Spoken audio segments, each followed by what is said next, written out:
kailangan ito ng tao lahat. Then, ang maganda rito, hindi ito kontra sa medication of doctors. Meron akong business partners. Nandito ba si Ate Cora? Wala. Si Ate Cora po ay laging nasa St. Luke's. St. Luke's. 18 gamot ang iniinom. Nung una namin explain sa kanya, hindi siya naniwala. Ayaw niya makinig.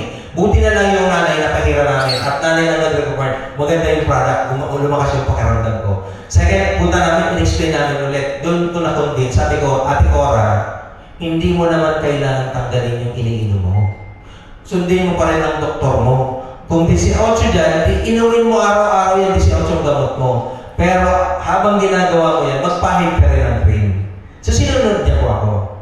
So habang nagpapacheck up siya, unti-unti tinatanggal po ng doktor ang kanyang medications. From 18, ngayon, isang gamot na lang ang iniinom. Pasig, pumunta ako. May kliyente kami doon. Puputulan ng paa kasi diabetic siya. May sugat, hindi gumagaling. Ready na yung tao para putulan. Ready na yung pamilya at ready na yung pera. Ang sabi ko sa kanya, bago ka putulan, magpahid ka ng cream. Sabi ko, pag nakaramdam ka ng improvement at gusto mo pa rin talaga magpaputol, magpaputol ka. Sabi ko sa kanya.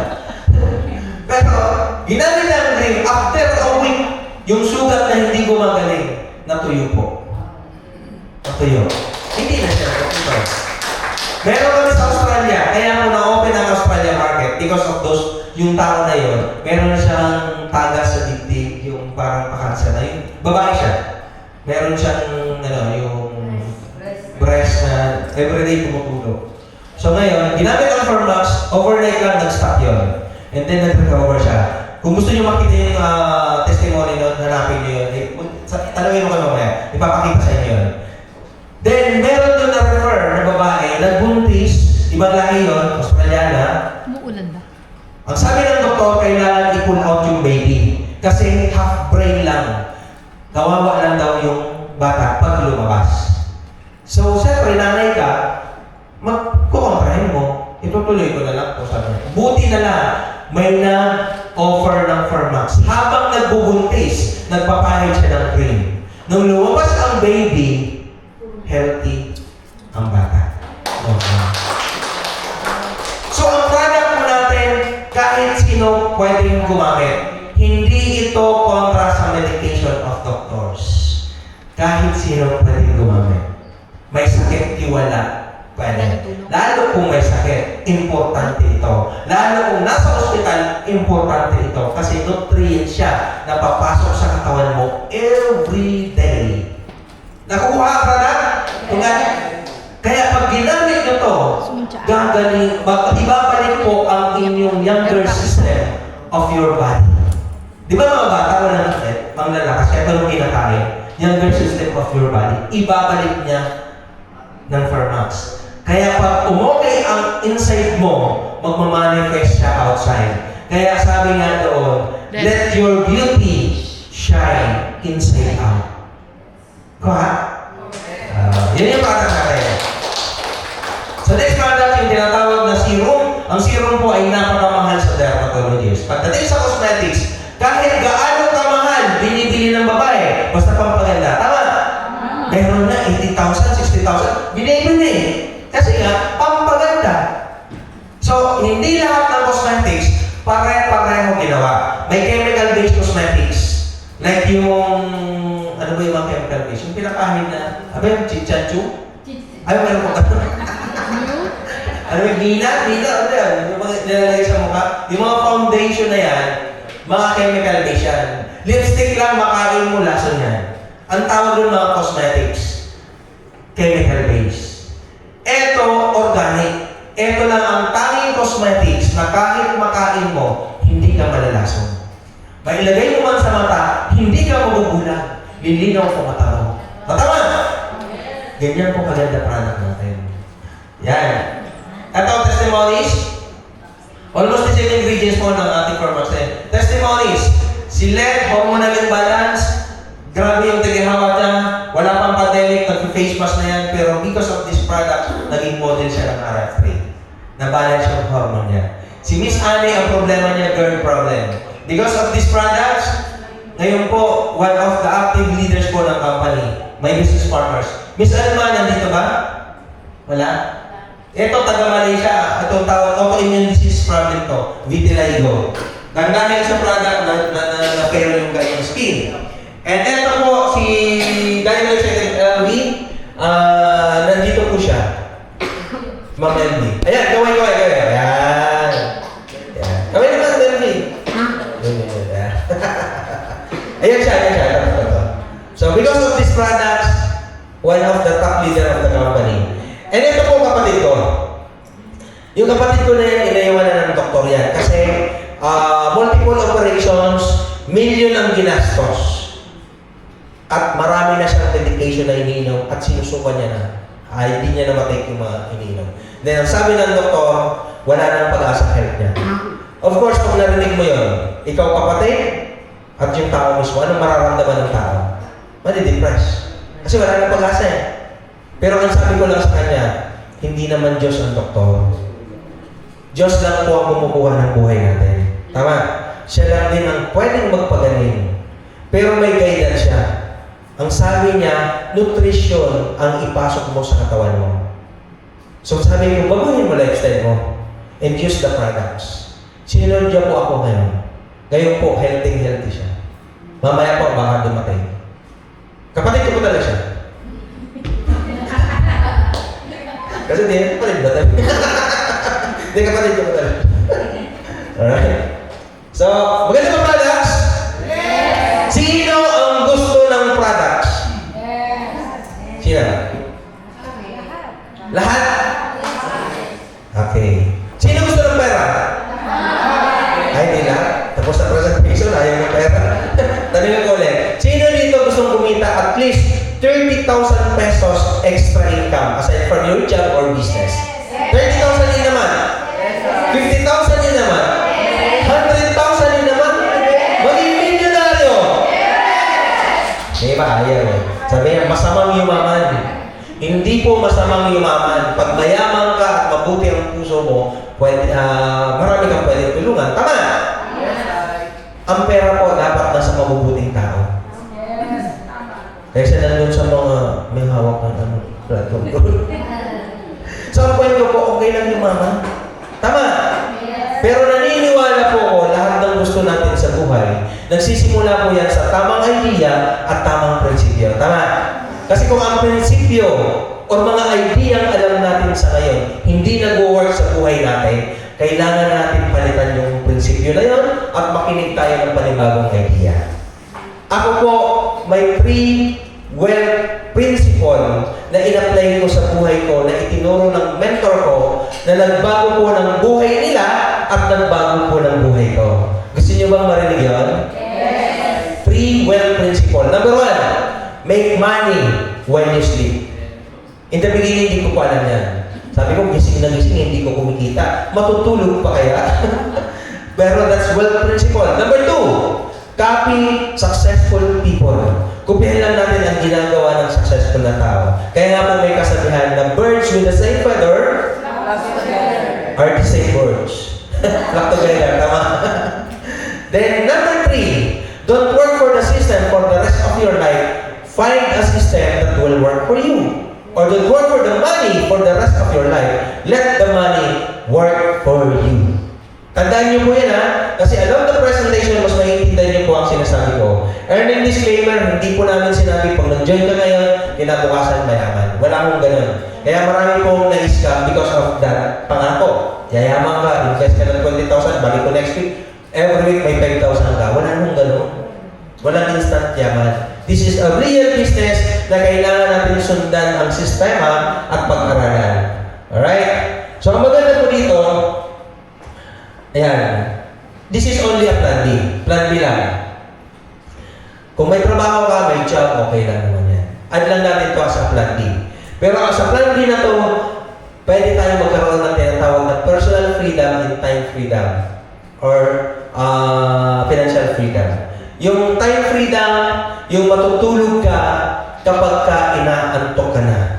Or gigising ka kapag ka tapos ka nang matulog. Yan? Ang sarap ng ganun, no?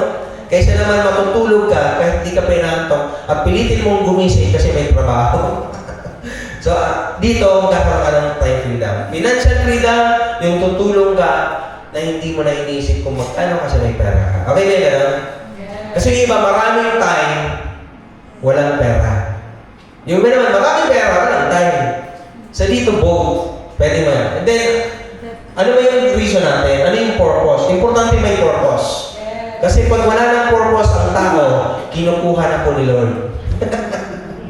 And the reason why you're doing something, bakit ka nagpupursige sa buhay? Ano yung rason mo? Bakit kailangan mong magpursige? Para kanino? The reason.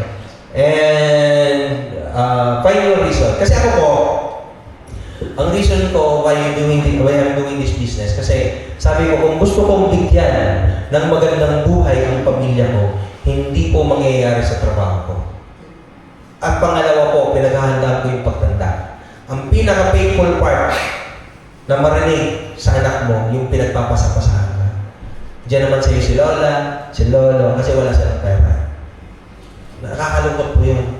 And yung iba naman, abroad yung pamilya, gustong mapauwi ng maaga, yung iba gusto lang makatulong. So, find your reason bakit mo gagawin ang isang bagay. So, alright? And then, this is the industry. Industry.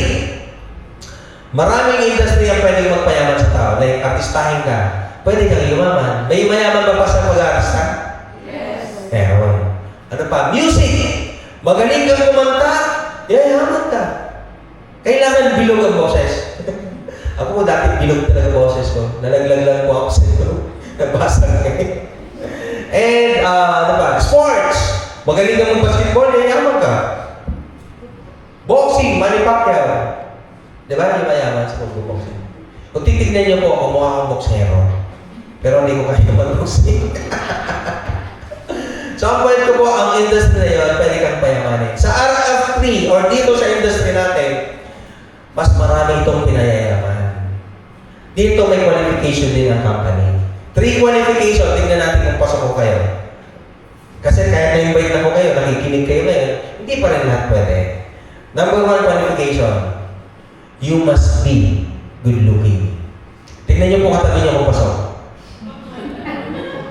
Katabi niyo po, tingnan niyo. Sa akin talaga nakatingin eh, ayaw tumingin sa katabi. Sabi niyo ba ng joke ko? Nung pumasok po ako, may promo. Kasama ko po si Ate Sonia. Yung sasalita nito kanina. Hindi damay pa. You must be good looking. May ibig sabihin yun. You must be nice and happy person. Kailangan masayahin ka lang. Palangiti lagi. Hindi yung laging problemado na lagi siyang biktima ng mundo. Sinisisi lahat. Kaibigan, gobyerno, kamag-anak, pati mundo sinisisi niya. Pagkatapos mo kausapin ang tao na ganyan, ikaw na walang problema. Problemado ka rin. Pagkatapos. Kasi nyo, importante po masayahin ka. Positibo ka sa buhay. Palangiti ka. Walang lalapit po sa atin pag lagi tayo nakasimano. So, number 1 yun. Number 2, you must have dream. Importante po may pangarap. May pangarap pa po ba sa buhay? Yes. Sabi mo nga sa mga business partner ko na bata, kabataan, itodo mo na lahat. Gawin mo na everything. Huwag kang matakot magkamali. Importante yumaman ka. Maging successful ka. Habang buhay pa ang parents mo at makabawi ka sa kanya. Yan ang lagi mo sinasabi. Gawin mo na everything para makabawi ka sa parents mo. May travel mo kung ano yung gusto mo, magawa mo sa kanya. So yun yung sinasabi mo sa kabataan. Pero pag nandun naman tayo sa stage ng dapat hapon ng buhay natin, mangarap pa rin. Mawala man tayo sa mundo to, at least maalala nila, buti na lang si Lolo nagpayaman. Diba? Buti na lang si Lolo yumaman. Diba? So mangarap pa rin. And number 3, you must have heart to help other. Kailangan may puso ka na mahilig tumulong sa tao. Yan po ang importante sa akin, sa negosyo na to. So, industry, dati po, skeptical ako. Kasi pag sinabing network marketing, isa lang po nasa isip ko na time, pyramid or scam. Tama? Pero, kaya po ako skeptical, napapakinggan ito before, kasi pag naririnig ko, network marketing, ang pumapasok agad sa isip ko, scam and pyramid. Kasi naririnig ko yung kasamahan kong barbero that time. Minsan na ako inanap na ito noon, bata pa ako eh. Bata pa ako. Hindi pa ito ngayon. Hindi si Partner James, yung isa kong, inanap na ako sa ganitong industry. Ang sabi ba naman sa akin, pre, huwag kang pumasok dyan. Sila lang ang yayaman dyan. Naku, pre, sayang lang ng pera mo. Sila, yung sa taas na ngayon mayaman. Nakinig naman ako sa kanya. Hanggang ngayon, harap na harap ang buhay. Nakinig ako that time. Buti na lang, partner James, tinulit ako at namit ko yung mentor ko. Itong industry pala na to, napakaganda. Itinuturo na ito sa university or school. Nire-recommend na to ng mga successful persons. Like Bill Gates. Kilala si Bill Gates? Yes. Si Bill Gates po siya yung founder ng Microsoft. Ang sabi ni Bill Gates, if I would be given a chance to start all over again, I would choose network marketing. And Robert Kiyosaki, siya po yung author ng libro na Rich Dad Poor Dad na book. Si Robert Kiyosaki po, financial guru. Ibig sabihin, when it comes to his financial wisdom, ang dami niyang pinayaman itong tao na to. Siya po yung siya yung author ng libro na Rich Dad Poor Dad na book. Nabasa niyo na ba yan? Sino nabasa? Wala pa? Basahin niyo po, recommend ko. Kung sa mga anak nyo, kahit bata pa yan, ibabasa niyo pa agad. Kasi malaki ang impact niyan pag decision sa, pag mag-decision siya in life. Rich Dad, Poor Dad, the book. Ang rich dad daw, mga negosyante. Ang poor dad, mga empleyado. Dahil walang yumayaman na empleyado. Tama-tama? Nung nabasa ko libro na yan po ang nag-solidify ng belief ko sa industry.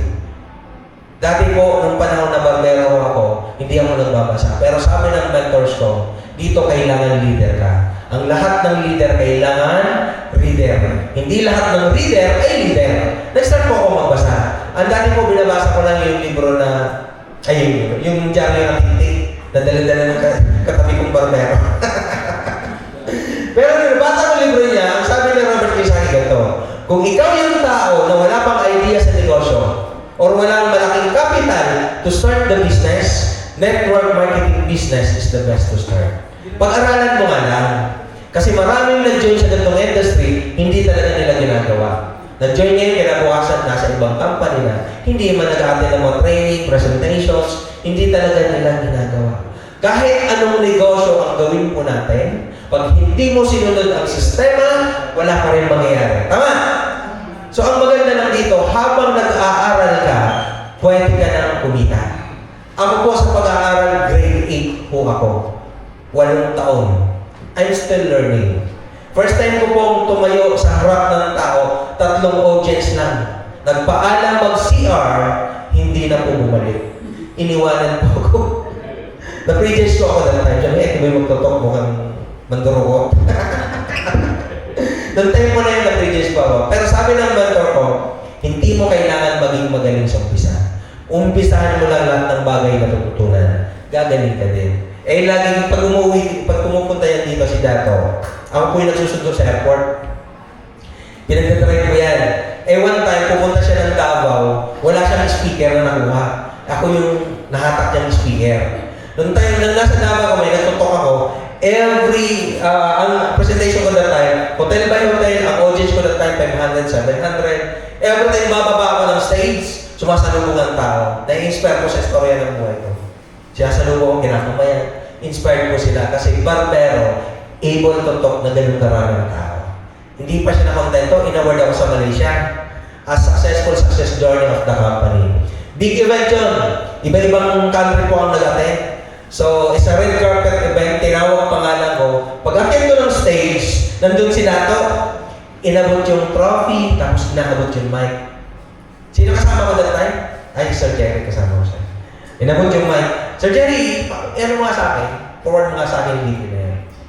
Para mahanap ko lang. Pagdating ko ng stage, inabot yung mic, inabot yung trophy, inaabot din yung mic. Sabi sa akin, Ramon to. Patay, sabi ko. Inisip ko that time, ang crowd kasi that time, hindi Pilipino. Problema ko, hindi ko dala yung English. Pero alam niyo po, as a leader, kinuha ko yung mic, nag-talk pa ako. 20 minutes, diretso English. Yeah. May record na si Sir Jerry. Ano yan? Ako po, bakit ko nagawa yun? Hindi dahil sa utak ko. Nagawa ko yun because ang sinasabi ko that time is from my heart. Tuwang-tuwa yung mga ibang lahi doon. Every time bumabalik ako ng Malaysia eh. Sabi ng Philippine delegates, hinahanap ako, where's the barber? Where's the barber? Papapicture, interview. So, tuwang-tuwa sila kasi barbero, kayang gawin yun. Ang point ko po ganito, kung nagagawa ko, kayang gawin kahit sino. Mas magiging magaling po kayo. Tama? Dahil napapag-aralan po ito. At ang pangalawa, may magtuturo sa inyo. Yes! Diba? At pwede mo siyang gawing plan B. Di ba? Ganda nun? Plan B. So John Rockefeller said, I would rather earn 1% of 100 people's effort than 100% of my own. Totoo yan. So ang sinasabi ni John Rockefeller, kailangan meron tayong tinatawag na leverage and residual income. Ang sekreto po ng mayayaman, eto yun, tandaan nyo. Leverage and residual income. Having a leverage and residual income. Kaya pansin niyo po, maraming tao na yumayaman ang yumayaman habang nagkakape-kape lang sa Starbucks. Pansin niyo, pero ang yayaman nila. May tao naman, ginagawa na everything, ganun pa rin ang buhay. Pansin niyo? So ang sekreto po is having a leverage and residual income. Ang good news, meron yan dito sa RF trade or business na pinag-uusapan natin. So new concept, kung may experience ka na sa network marketing, kung wala pa man, is a good news for you because Dato Nazero Omar is a networker. High school graduate, ito ang nagpayaman sa kanya hanggang sa naging billionaire siya because marami na siyang businesses ngayon.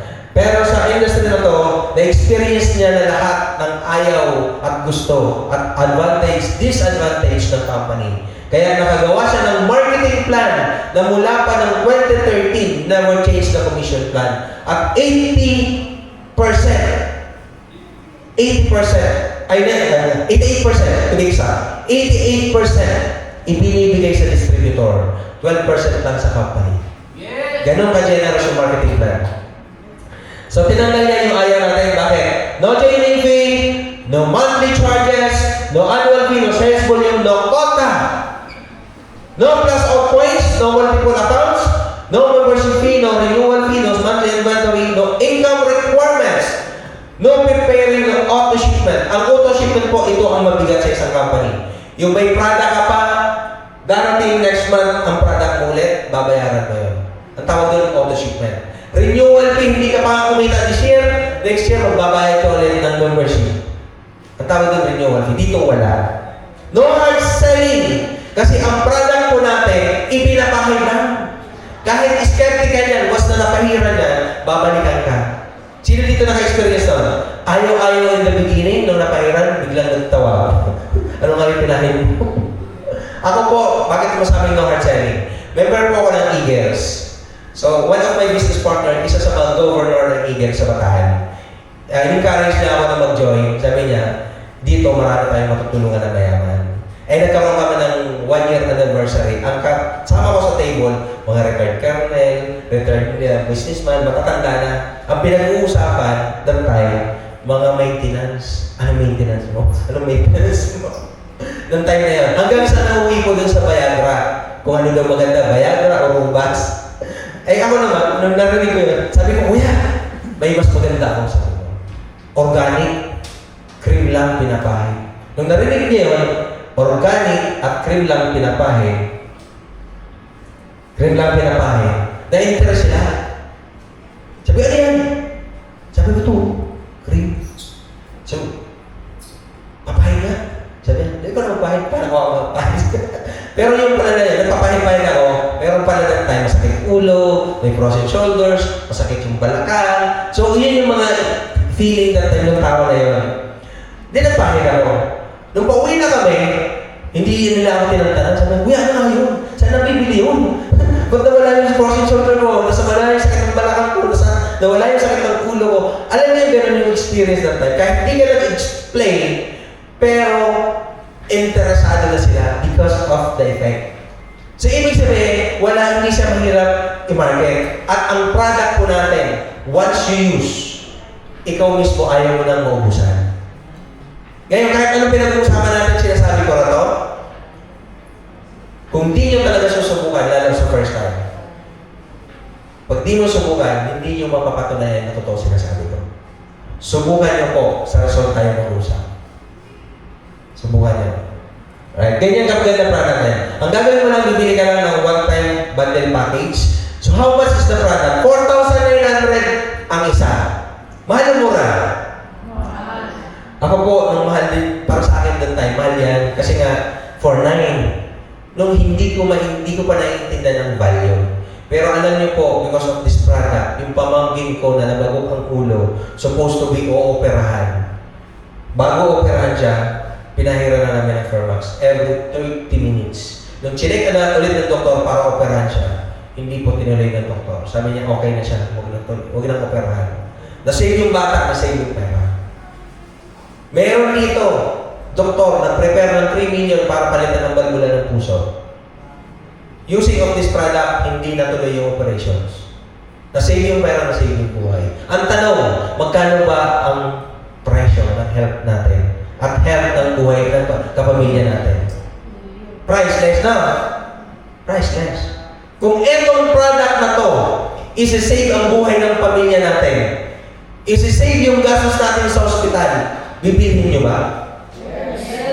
Kung itong negosyo na to, babaguhin ang buhay natin sa punang pamilya natin, payayamanin tayo, gagawin nyo ba ang negosyo? Yes!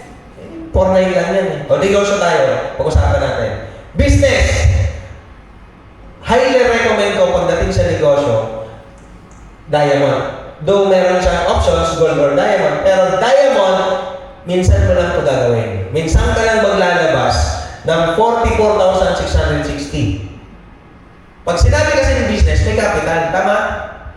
Wala namang negosyo, walang capital. Tama? So, 44,660, ang kapalit noon, 14 boxes. Worth 68,600. At pwede kumita ng 52,000 araw-araw sa negosyo.